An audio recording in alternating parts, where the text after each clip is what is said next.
Bienvenidos a este espacio. Este es un nuevo espacio del canal en donde quiero estar más cerca de ustedes y que podamos estudiar juntos.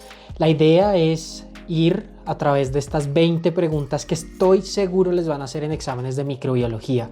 Y aquí vamos a ir pregunta por pregunta de una forma sencilla, estudiando todas las posibles opciones. Así que acompáñenme, esta va a ser una gran experiencia y espero que todos aprendamos juntos. Bueno, lo primero, un pequeño disclaimer sobre estas preguntas, pero bueno, preparados para la siguiente. Ya vamos, 10 preguntitas que tú digas, ya he estudiado buenas preguntas de microbiología. Vamos otra vez, niña de 4 años, enfermedad pediátrica, departamento de emergencias debido a 3 días de disuria, frecuencia urinaria en aumento.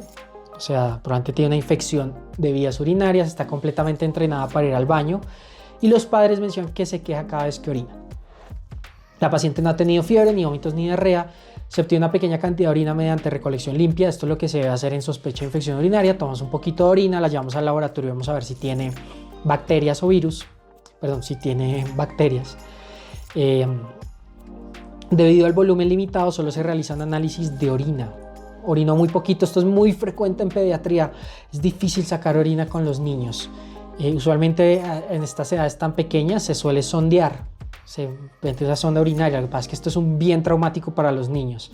Entonces se le da la posibilidad a los papás de que el niño orine y usualmente los papás recolectan muy poquita orina. Lo que le pueden recolectar es bien complejo el diagnóstico de infección de vías urinarias en niños. Y sale esterasa leucocitaria positiva y nitritos negativo. Interesante, o sea, tiene una infección de vías urinarias. Se le prescribe un antibiótico oral con la primera dosis administrada antes del alta. Se le da salida y se le da un antibiótico oral. No nos dicen cuál. A la mañana siguiente la llevan a la clínica para una cita de seguimiento, vuelven a tomarle la muestra, tal vez ya con más calma, sin estar llorando. Y el análisis de orina ahora es resultado positivo para esterasa leucocitaria como para nitritos ambos. ¿Cuál de los siguientes factores es más probable que sea responsable de los nuevos hallazgos? O sea, la pregunta nos dice ¿por qué ahora salieron los nitritos positivos cuando antes habían salido negativos? Importantísimo. Entonces, orina diluida en la muestra de la mañana. Entonces esta no tiene sentido porque usualmente en la mañana ahora orinamos de manera concentrada, no diluida. Sabemos de que haya tomado mucha agua, pero no explicaría la razón de que ahora salgan los nitritos positivos. La mayor actividad de glóbulos blancos en la muestra de la mañana. Digamos que si hay más actividad de glóbulos blancos, pues esto tiene que ver con la esterasa leucocitaria. Este es un marcador de que hay glóbulos blancos en la orina actuando. Entonces, esto no tendría sentido. O sea, la esterasa siempre ha sido positiva. Entonces, todavía tiene, los glóbulos blancos actuando. No hay ninguna diferencia. Mayor tiempo de permanencia de las bacterias en la vejiga. Esta puede ser una opción interesante. Como han estado en la vejiga más tiempo, esto les ha permitido convertir los nitratos que producimos normalmente en nuestro metabolismo en nitritos. Entonces esta puede ser la razón por la que esté produciendo nitritos ahora y antes no. Presencia de organismos resistentes a los antibióticos. Esta es una de estas opciones que nos pone a pensar. Digamos que si el patógeno fuera resistente, digamos que al siguiente día no sería el mejor tiempo para que esto nos diga, o sea, los nitritos no nos mostrarían si es resistente o no. ¿Cómo sabemos si es resistente? Porque pasan 3-4 días y la paciente nada que responde. Sigue con fiebre, sigue con disuria, sigue con frecuencia urinaria. Eso nos orientaría a que es una resistencia antibiótica. Entonces en este caso no me suena, pero es de esos distractores que podría ser. Y de contaminación de la muestra con flora normal de la piel. Digamos que la flora normal de la piel son bacterias que, como el Staphylococcus aureus, como la cándida, que no convierten dentro de su metabolismo los nitratos en nitritos. Entonces esta no es la opción correcta. Yo me iría por la C. Vamos a ver. Es la C. En este caso es la C. Y aquí lo que tenemos que estudiar es, que es muy importante, es que nosotros cuando consumimos alimentos con arginina, nuestro cuerpo los metaboliza a óxido nítrico y se producen nitratos. Los nitratos en orina son normales, ellos no se miden por esa razón. Es un metabolito normal de nuestro metabolismo, pero las bacterias convierten ese óxido nítrico a nitritos. Los nitritos tienen, o sea, si salen, nos están indicando que hay bacterias. La orina debe ser estéril, no debe tener bacterias. Entonces es un indicador que cuando sale positivo es un muy fuerte indicador de que hay bacterias. Muy importante, a la niña al comienzo le salieron los nitritos negativos. Puede ser por muchas razones. Que la niña no consuma alimentos con arginina. Es una muy buena opción. Y no le van a salir nitritos porque no tiene cómo producir los nitratos. Entonces el óxido nítrico. Otras opciones, como pasó, se tomó una muestra muy pequeña y puede que ya la niña había orinado antes, entonces como se tomó una muestra muy pequeña, las bacterias no alcanzaron a convertir esos nitratos en nitritos y se produce pues, la infección. Se produce el hallazgo negativo. Aquí está la estructura de los nitritos, tienen este tipo de estructura, los que son químicos acá que nos expliquen un poco bien, yo no lo entiendo muy bien, pero acá para que nos quede claro, nitritos not ok, no está bien, nitratos ok. Y esta prueba se toma en este reactivo, sale de color rosado en la prueba de orina y es un indicador de que hay nitritos. Importante que nos quede acá, nitritos negativo no es un indicador de que no haya infección. Recuerde que eso depende de que las bacterias hayan estado muy buen tiempo en la vejiga metabolizando el óxido nítrico en nitritos. Como esta niña probablemente había orinado antes, pues se produjo el resultado negativo. Y la esterasa leucocitaria, los neutrófilos la liberan dentro de sus gránulos primarios y es un indicador de que hay una respuesta inflamatoria contra bacterias. Y aquí como ñapa le decimos acá en Colombia, ustedes me dirán cómo se dice en sus países el amoníaco. Hay algunas bacterias que tienen esta enzima ureasa y convierten la urea, que es también uno de nuestros metabolitos de desecho del cuerpo, la convierten en amoníaco y el amoníaco eleva el pH. Entonces si en la orina sale con un pH muy alto, probablemente tengamos infección por Proteus o Pseudomonas. Pseudomonas es complejo, es un paciente muy complejo, pero Proteus es muy frecuente en mujeres. El problema del amoníaco es que se convierte en trifosfato y el trifosfato puede producir unos cálculos que se llaman cálculos de Struita. Estos cristales de Struita. Estos cristales se unen y pueden formar cálculos de Struita. Cálculos usualmente asociados a infecciones urinarias, cálculos muy complejos de tratar que tenemos que tener en cuenta cuando una paciente tiene infecciones urinarias a recurrencia, que no vaya a estar haciendo estos cálculos. Entonces es muy bueno hacerle una ecografía para descartar que no tenga estos cálculos. Bueno, ¿cómo vamos hasta ahí? Vamos ahora con VIH, interesantísimo. Entonces tenemos un hombre de 58 años con VIH avanzado probablemente en estadio SIDA. Acude al departamento de emergencias debido a varias semanas de fiebre, sudoración nocturna, pérdida de peso, náusea y fatiga generalizada. O sea, tenemos síntomas constitucionales crónicos. Es un paciente que ya lleva muchas semanas. El examen físico revela palidez de las mucosas, linfadenopatía difusa, o sea, tiene todos los ganglios inflamados y esplenomegalia. Pacientes con VIH, aquí vienen muchos diagnósticos posibles, muchísimos. Desde cáncer hasta alguna bacteria, virus. Los estudios de laboratorio muestran anemia y niveles elevados de fosfatasa alcalina y lactato deshidrogenasa. O sea, tiene cosas que nos indican una infección crónica o lactato deshidrogenasa positivo, alguna enfermedad del sistema reticuloendotelial, de la médula ósea. Puede ser un linfoma, puede ser una leucemia, pueden ser muchas cosas. El recuento de CD4 es 20 mililitros, 20 sobre milímetro cúbico. Conteo súper bajísimo, o sea, está en estadio SIDA.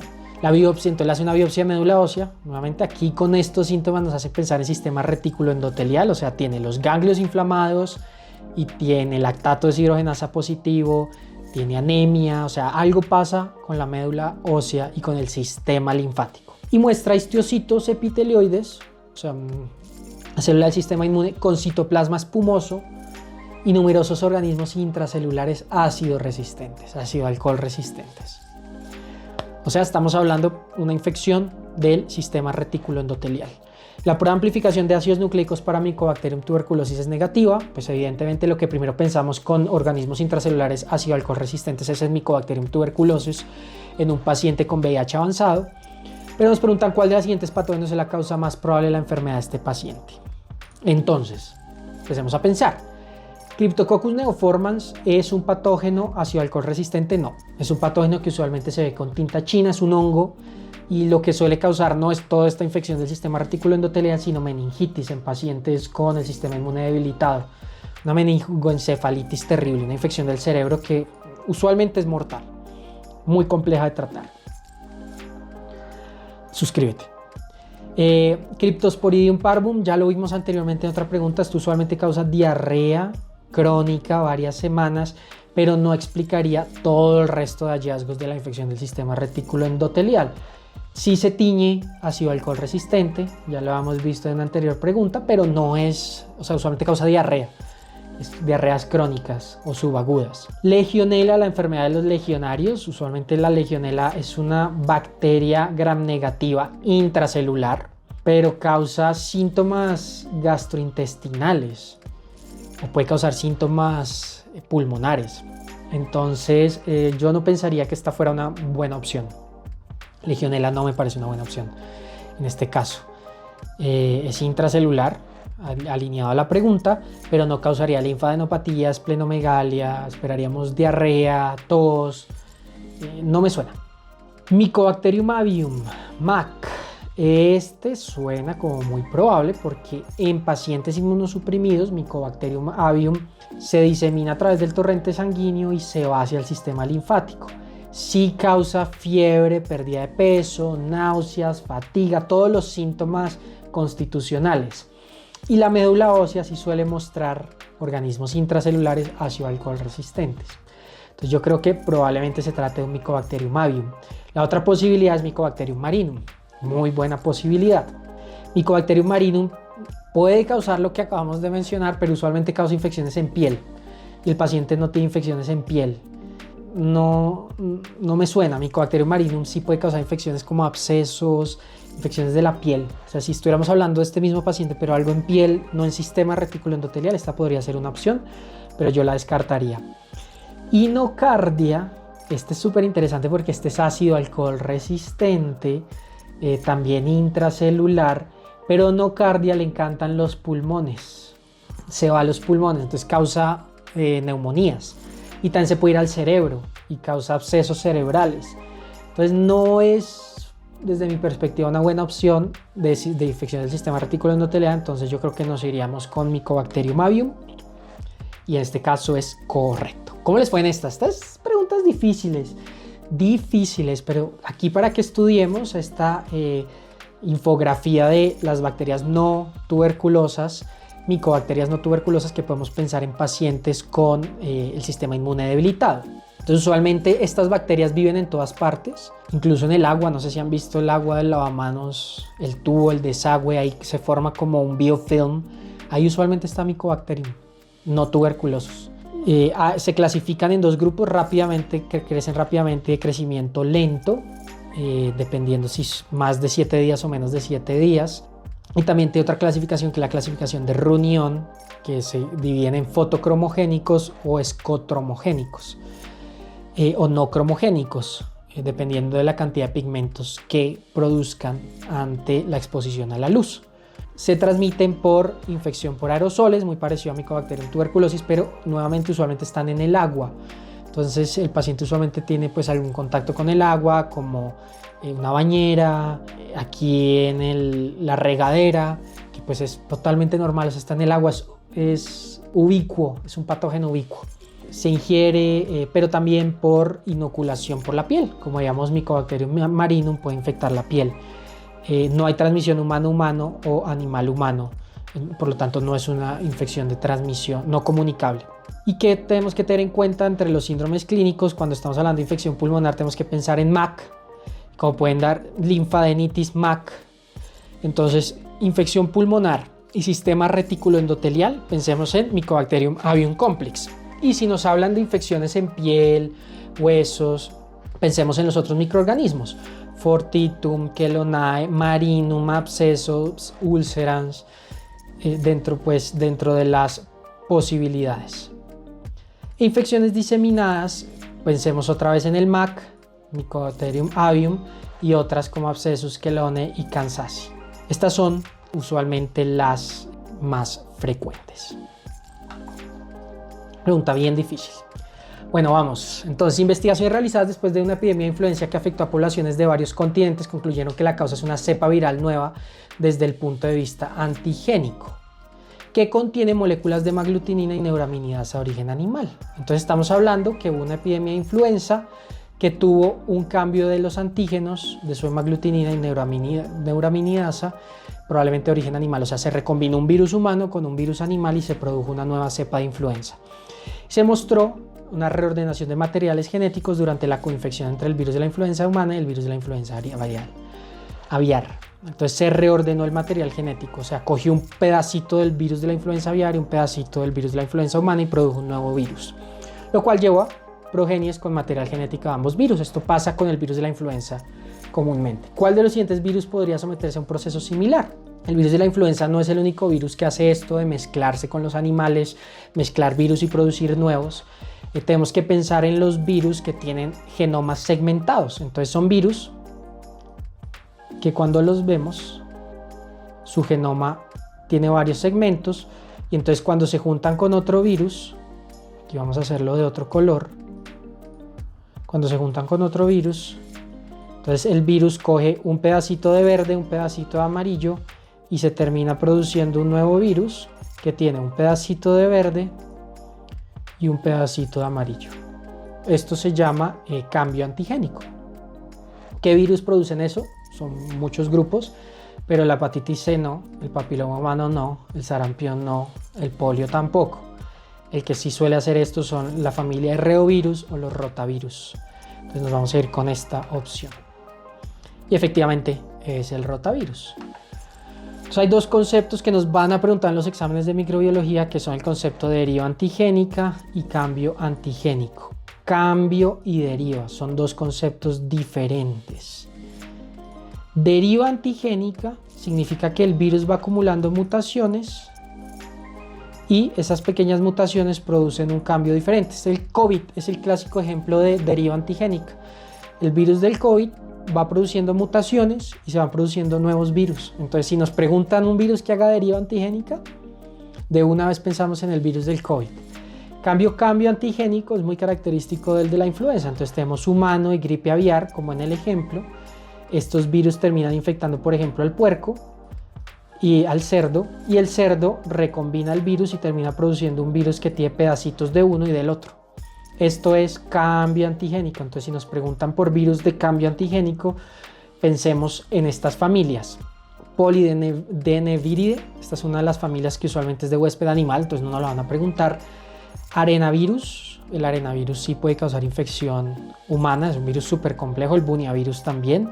Ortomyxoviridae, esta familia es la que tiene los virus de la influenza y ahí es donde están los virus que infectan al ser humano. Entonces una familia, si nos preguntan virus de la influenza, sabemos que puede hacer cambio genético. Otros virus, el virnaviridae, el virus de Virna, el cistoviridae, megavirniviridae y el reoviridae, que es donde está el rotavirus. Entonces, si pensamos en virus que puedan infectar a los seres humanos, pensemos en estas familias, aprendámonos estas familias, que son en las que se puede producir cambio antigénico. Bueno, ya vamos en 14, ya vamos a terminar, no falta mucho. Aquí las preguntas han estado un poco más complejas, pero es que yo sé que ustedes pueden lograr responderlas, porque ustedes tienen altísimo nivel. Me encanta a todos los que nos visitan en el canal, porque sé que el nivel es altísimo. Bebé de 3 semanas se lleva a la clínica debido a secreción nasal, fiebre y erupción cutánea. Complejo. El paciente nació a las 37 semanas de gestación de una madre de 18 años con acceso limitado a cuidados prenatales. Esto es crítico. O sea, probablemente estamos hablando de una mamá que no se hizo controles prenatales, o sea, no sabemos si tenía infecciones durante el embarazo y esas infecciones se le hayan pasado al bebé. Está con fiebre. El resto está bien y el examen tiene una secreción nasal y descamación de la piel de cara, pies y manos. Complejo, descamación. Se observa hepatomegalia, esplenomegalia y linfadenopatía generalizada. Una infección perinatal probablemente o incluso dentro, fetal, por una madre que tenía alguna infección de transmisión sexual que no fue tratada. ¿Cuál de los siguientes es el diagnóstico más probable? Y esta pregunta es crítica que la sepan. Como médicos esto no se nos puede pasar. Ese bebé, la vida de ese bebé depende de nosotros. No solo médicos, cualquier personal de la salud que nos esté visitando acá, enfermería, microbiología, auxiliar de enfermería. Si vemos esto en un bebé, de una se nos debe venir a la cabeza. Esto no se nos puede pasar. Eritema multiforme. Hay un virus que causa eritema multiforme, que es el virus del Epstein-Barr. Es raro que lo cause, es raro que infecte a un bebé tan pequeño. Sí puede causar los ganglios inflamados. Sin embargo, no causaría secreción nasal. La erupción cutánea la puede causar, pero ellos dicen que la erupción cutánea del Epstein-Barr, o sea, el eritema multiforme por Epstein-Barr, usualmente lo que se ve son, cuando veamos eritema multiforme, la descripción dermatológica es lesiones en diana, o sea, como una diana, como un blanco, con el centro oscuro. Eso es un eritema multiforme. Creo que no es lo que nos describe la pregunta. Digamos que linfadenopatía podría ser, hepatomegalia y esplenomegalia no me cuadran tanto. Podría ser una opción, pero no cuadraría con la erupción cutánea. Sí, tiene descamación, no me cuadra tanto. Enfermedad de Kawasaki. La enfermedad de Kawasaki es muy rara en neonatos, o sea, este niño apenas tiene 3 semanas, es una infección viral que desencadena descamación, que causa descamación. Es una de sus características en manos y pies, como lo tiene este niño, pero usualmente lo que vemos es fiebre por más de 5 días, este apenas lleva 3 días, no cuadraría. No causa linfadenopatía generalizada, causa un solo ganglio en el cuello, grande, de más de 1.5 centímetros, está dentro de los criterios. Conjuntivitis, no nos hablan de conjuntivitis. Y mucositis, este niño lo que tiene es secreción nasal, no tiene las mucosas inflamadas, la lengua que le llaman lengua frambuesada, que es un signo de mucositis en la enfermedad de Kawasaki. Entonces no cuadra con todo, no cuadra. La hepatomegalia no es característica de la enfermedad de Kawasaki. Sarampión, digamos que cuadra lo de la secreción nasal, la fiebre, pero el sarampión también tiene conjuntivitis, los ojos, conjuntivitis, y no afecta las palmas de los pies y las manos, no lo afecta, o sea, el sarampión no causa esto, entonces no me cuadra el sarampión. Escarlatina, la escarlatina ya es causada por una bacteria, por el Streptococcus del grupo A, y usualmente lo que causa es faringitis con una erupción difusa, fina, que le llaman erupción en papel de lija, cuando se ve parece eso. Pero no causaría ni linfadenopatía ni hepatomegalias, y sí tendría fiebre, pero no cuadra. Y sífilis, y esto es por lo que les decía que esta pregunta es tan interesante, la sífilis causa todos estos hallazgos. Secreción nasal, que es lo que le llaman la rinitis sifilítica, entonces se le salen los mocos, fiebre, linfadenopatía, se le hinchan todos los ganglios, causa el hígado, se agranda el hígado y descamación. Entonces esta no se nos puede pasar porque la sífilis congénita es una enfermedad que todavía se sigue dando con un muy alto riesgo de complicación para el bebé. No la tenemos que aprender de memoria, la sífilis congénita. Esta sí, yo no soy fan de la memoria, pero estos son los hallazgos: hepatomegalia, esplenomegalia, disfunción miocárdica. Entonces es un bebé que le vamos a sentir el hígado grande, el vaso grande, es fácil de ver. Los bebés tienen la piel muy delgadita, su abdomen casi que pues va a ser ocupado por estos dos órganos. Si se da la sífilis, usualmente la mamá pierde el bebé dentro del útero. Un bebé que no crece, pueden ser hallazgos antes del nacimiento del bebé. Esta mamá no tuvo controles prenatales, entonces pues no sabemos cómo estaba. Pero la característica es lo que veíamos, rash en el cuello, en los brazos y descamación de la piel de las manos y los pies. La rinitis, corioretinitis, y este es el problema. La sífilis puede causar cataratas y corioretinitis, causando daño del ojo permanente. Entonces un niño que podría quedar ciego.